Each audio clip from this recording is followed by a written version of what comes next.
Okay, welcome back. Well, yes, we're talking about Professor Tola Badejo, who is the Vice Chancellor of Wesley University of Science and Technology in Ondo State. You'd have thought it was in Texas or something way here, Wesley. Morning, and thank you for coming on this morning. Good morning. Well, since we're talking about education, let's start off with this, because it dovetails into that. Everybody talking about this policy of government about NECO, JAMB conducting exams. What will be their new role?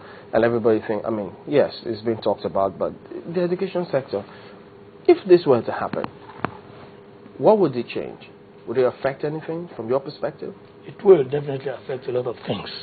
When I read it in the Tribune, I was upset. Why? That government could have that in mind, to scrap NECO, to reorganize JAMB, the way that universities will now be conducting their own exams. I said, well, are we going back to those old days when we were very few and there are very few universities in the country? The first is it's going to be very unwieldy. If you ask 120 universities to conduct entrance exams for students in this country, it's going to be very. We need a clearinghouse like JAMB. And JAMB has improved a lot. We need a clearinghouse. Take a first generation university, for example, let's say UNILAG. If you say every university should organize its own exam, then they're going to have about 80 to 100,000 applicants. He sent his comments on Twitter as we discussed it. He said, look, is it not the same thing with JAMB? JAMB also, you have much more students than the universities can take.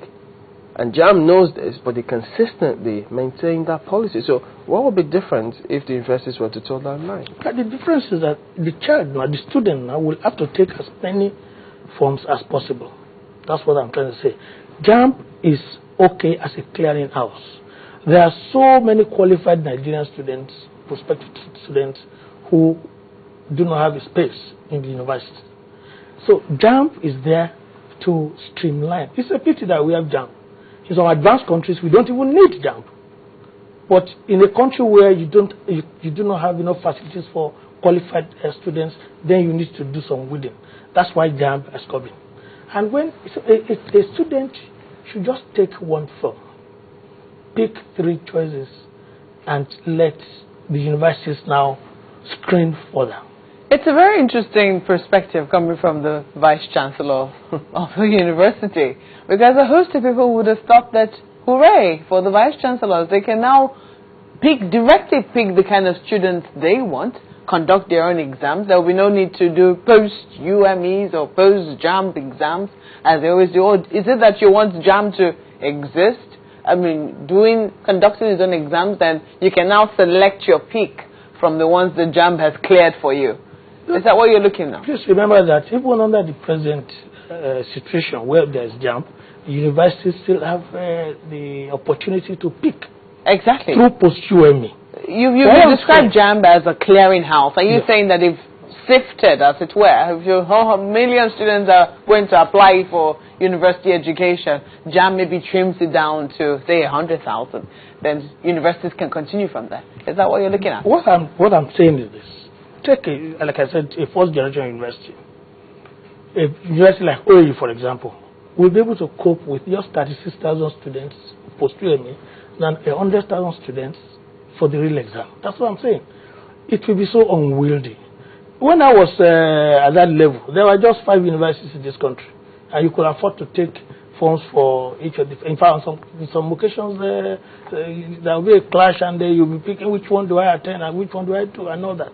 But here it will be unwieldy. 128 universities, 128 different exams to get in the university, and all that. So I think it's interesting that, we have not been told that JAMB will be scrapped. We've been told that their functions should be streamlined.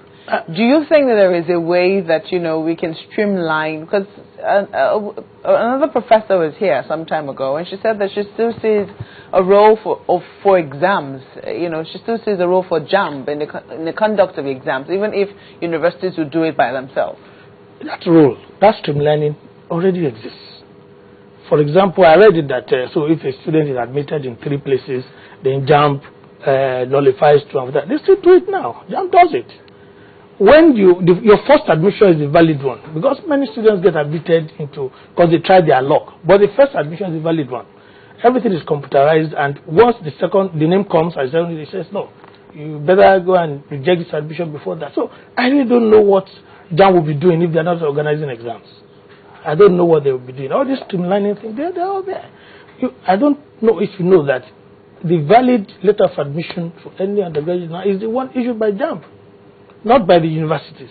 Although universities issue provisional whatever, but we still take it to JAMB for JAMB to do further screening and all that. So but the way we are in this country, we need a body like JAMB to, as a clearinghouse, as I said, we need a body like JAMB before each university now conducts its own examination. There was a time when JAMB was very, very bad. I was a post-UTME chairman in OAU in 2007 or so, and we saw students who scored 300 or 400 in JAMB who couldn't score 800 in our own. But that is reducing now. Now students are studying before coming to the university. It's not because the universities are conducting their It's because of post-UTME that's not only that. I think management of JAMB also partly because the universities are conducting their own exams too. Maybe. So it's good for universities to conduct exams after JAMB. That's what I'm saying. So post-UTME should stay. So JAMB should stay. Both should stay the way it is. Both should stay the way it is. Wow. And you just prevent cheating, prevent exam malpractice. That's hard work for the students. I mean, the source of 2 exams is not very pleasant. I mean, I have JAMB, for God's sake. Why do I have to go through? JAMB is in the service hard work for students. In many countries in Europe, you don't do JAMB. Once you have your 5 credits in the relevant subjects, you are admitted.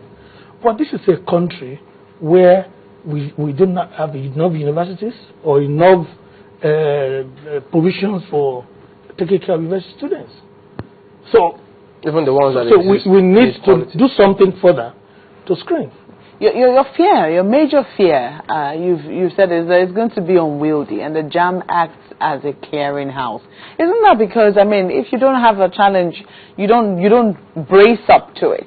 When universities now realize that we have to conduct exams for more than 35,000 students, and we possibly could be getting numbers close to, say, 200,000, won't they brace up? Will it be an impossible feat for a university? It may not, but it will take time for universities to cope.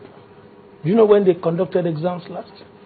If there are some registrars, maybe they were not even in employment. By the time they conducted exams last. So it's going to be. You can imagine that they conducted entrance exams into the university. But don't they do that on a regular basis? So with a class of a sizable number of people, all decentralized and all that. You see, because if you go back to that, then you might find some universities not being able to cope. You may find a university with centers in Maiduguri and whatever where you don't even know what is going on there. Well, why do we have to sacrifice experience in the name of trying to do something new? I don't think there's anything wrong with JAMB. That's our situation. The problem is with government that has failed to provide enough space in universities for those qualified. There are a lot of people qualified roaming the streets. There are a lot of people who even pass the JAMB who fail to get admission. We had more universities already. We have just 128. Whoa. In a population of about 170 million. There are more than 5,000 universities in the US. There are less than 300 million. But we know how big United States is. We need more universities in a situation where the facilities in the existing universities are not expanded. What about the quality of the ones that we have? Shouldn't we emphasize on strengthening the quality before talking about new? We cannot take the argument from the middle. The ideal thing is for us to have about how many states we have. One university is a state, and the federal government expands the facilities to cater for the enrollment. When I was in University of Ife, we were less than 10,000 students. The facilities that we had then, and the facilities that you see have now, with the exception of, maybe in the last decade, some VCs, going all over begging for money from banks and private people to expand the facilities. When I was in my first year in Ife, I signed for a microscope, a dissecting center and all that. But now you find 20 students milling around it. If the federal government or the owners of the university had expanded the facilities, accommodation space, lecture halls and everything, there wouldn't be any need for even private universities. But when you have a government that refuses to do that, then all you need to do is to encourage people to now set up their facilities and have quality. In private universities, I belong to a private university today. In private universities, you have quality education. You have quality. If you get into my lab where I work, you go to the lab of a 50-year or 20-year university, you see the difference. But the fees is a distinguishing factor. Yeah, the fees are there. Now, not many Nigerians can afford private university education. But the professors are paying, they are subsidizing heavily, just as the federal government is doing. There was one NUC publication the other day that said you need about $1 million to train a university undergraduate. $1 million, maybe slightly less in the humanities, slightly more in science, to train a university undergraduate. But how much do students pay in federal government universities? 15,000, 10,000. There was a time NUC published the money given to every federal government university every month. And I took one familiar university, divided by the number of students, and I got 500,000 in a year. So so it means the federal government is subsidizing. And that's what we are doing in the private sector too. The church that owns my university subsidizes heavily. So would you recommend? I charge 300,000, but I know it costs me a lot more. Would you recommend then that if government were to expand the facilities in those institutions, fees have got to be reviewed? I think we have enough money in this country to have free education at all levels. So it's not a question